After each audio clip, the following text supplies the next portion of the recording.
بسم اللہ الرحمن الرحیم۔ دوستو، سن 2007 کی بات ہے۔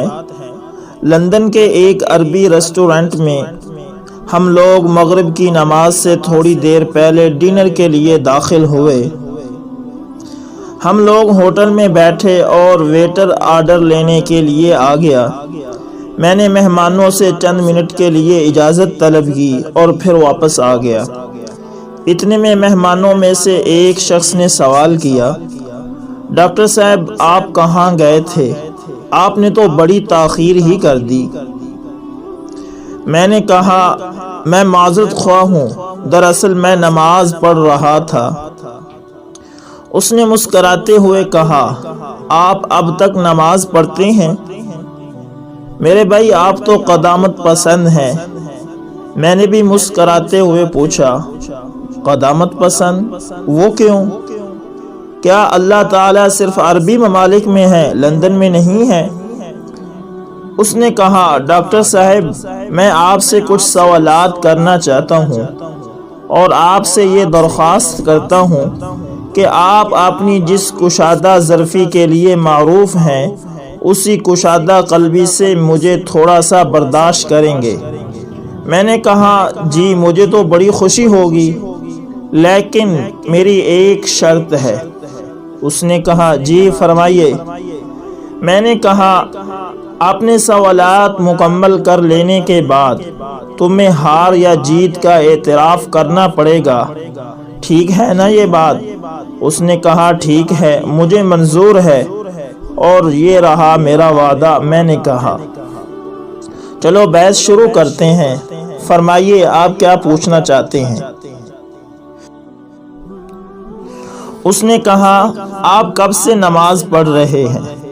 میں نے کہا 7 سال کی عمر سے میں نے اس کو سیکھنا شروع کیا اور 9 سال کی عمر میں پختہ کر لیا، تب سے اب تک کبھی نماز نہیں چھوڑی اور آئندہ بھی انشاءاللہ نہیں چھوڑوں گا۔ اس نے کہا ٹھیک ہے، مرنے کے بعد اگر آپ کو یہ معلوم ہو کہ نہ جنت اور نہ جہنم کا وجود ہے، نہ ہی کوئی جزا و سزا ہے، پھر آپ کیا کرو گے؟ میں نے کہا تم سے کیے گئے عہد کے مطابق پوری کشادہ قلبی سے تمہارے سوالات کا آخر تک جواب دوں گا۔ فرض کریں نہ ہی جنت و جہنم کا وجود ہو اور نہ ہی کوئی جزا سزا ہو تو میں ہرگز اس کو پھر بھی نہیں چھوڑوں گا، اس لیے کہ دراصل میرا معاملہ ایسا ہے جیسا کہ علی ابن ابو طالب رضی اللہ تعالی عنہ نے کہا تھا، الہی میں نے تیرے عذاب کے خوف اور جنت کی آرزو میں تیری عبادت نہیں کی، بلکہ میں نے اس لیے تیری عبادت کی ہے کیونکہ تو عبادت کے لائق ہے۔ اس نے کہا اور آپ کی وہ نمازیں جس کو 10 سال سے آپ پابندی کے ساتھ پڑھتے آ رہے ہیں، پھر آپ کو معلوم ہو کہ نمازی اور بے نمازی دونوں برابر ہیں، جہنم نام کی کوئی چیز نہیں ہے، پھر کیا کریں گے؟ میں نے کہا مجھے اس پر بھی کچھ پچھتاوا نہیں ہوگا کیونکہ ان نمازوں کو ادا کرنے میں مجھے صرف چند منٹ ہی لگتے ہیں، چنانچہ میں انہیں جسمانی ورزش سمجھوں گا۔ اس نے کہا اور وہ روزہ خصوصاً لندن میں، کیونکہ یہاں روزے کا وقفہ ایک دن میں 18 گھنٹے سے بھی تجاوز کر جاتا ہے۔ میں نے کہا میں اسے روحانی ورزش سمجھوں گا، چنانچہ وہ میری روح اور نفس کے لیے اعلیٰ طرز کی ورزش ہے۔ اسی طرح اس کے اندر صحت سے جڑے بہت سارے فوائد بھی ہیں جس کا فائدہ میری زندگی ہی میں مجھے مل چکا ہے، اور کئی بین الاقوامی غیر اسلامی اداروں کا بھی یہ ماننا ہے کہ کچھ وقفے تک کھانا پینا بند کرنا جسم کے لیے بہت مفید اور نفع بخش ہے۔ اس نے کہا آپ نے کبھی شراب پی ہے؟ میں نے کہا میں نے اس کو کبھی ہاتھ تک نہیں لگایا۔ اس نے تعجب سے کہا کبھی نہیں؟ میں نے کہا ہاں کبھی نہیں۔ اس نے کہا اس زندگی میں اپنے آپ کو شراب نوشی کی لذت اور اس کے خمار کے سرور سے محرومی کے بارے میں کیا کہیں گے اگر آپ کے لیے وہی زہر ہو جو میں نے فرض کیا ہے؟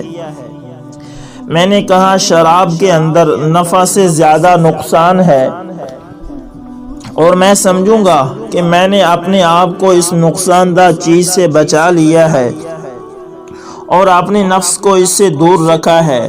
چنانچہ کتنے ہی لوگ ایسے ہیں جو شراب کی وجہ سے بیمار ہو گئے، اور کتنے ہی ایسے ہیں جنہوں نے شراب کی وجہ سے اپنا گھر بار، مال اور اسباب سب کچھ تباہ و برباد کر لیا۔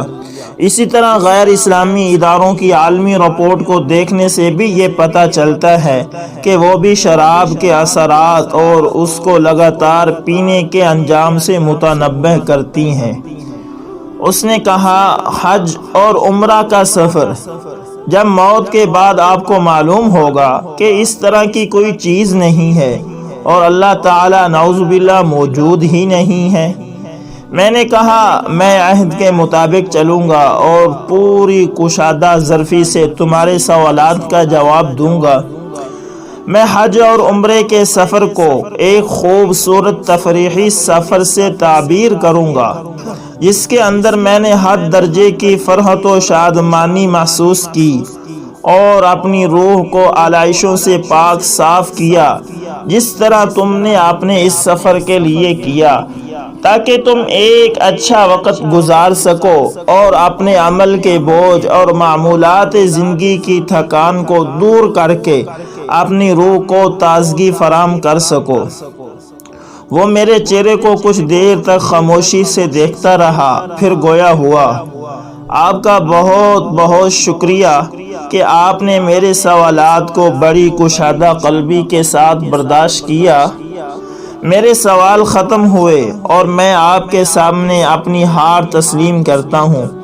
میں نے کہا تمہارا کیا خیال ہے؟ تمہارے ہار تسلیم کرنے کے بعد میرے دل کی کیفیت کیا ہوگی؟ اس نے کہا یقیناً آپ بہت خوش ہوں گے۔ میں نے کہا ہرگز نہیں، بلکہ اس کے بالکل الٹا، میں بہت دکھی ہوں۔ اس نے تعجب سے کہا دکھی؟ وہ کیوں؟ میں نے کہا اب تم سے سوال کرنے کی میری باری ہے۔ اس نے کہا فرمائیے۔ میں نے کہا تمہاری طرح میرے پاس ڈھیر سارے سوالات نہیں ہیں، صرف ایک ہی سوال ہے، وہ بھی بہت سادہ اور آسان۔ اس نے کہا وہ کیا ہے؟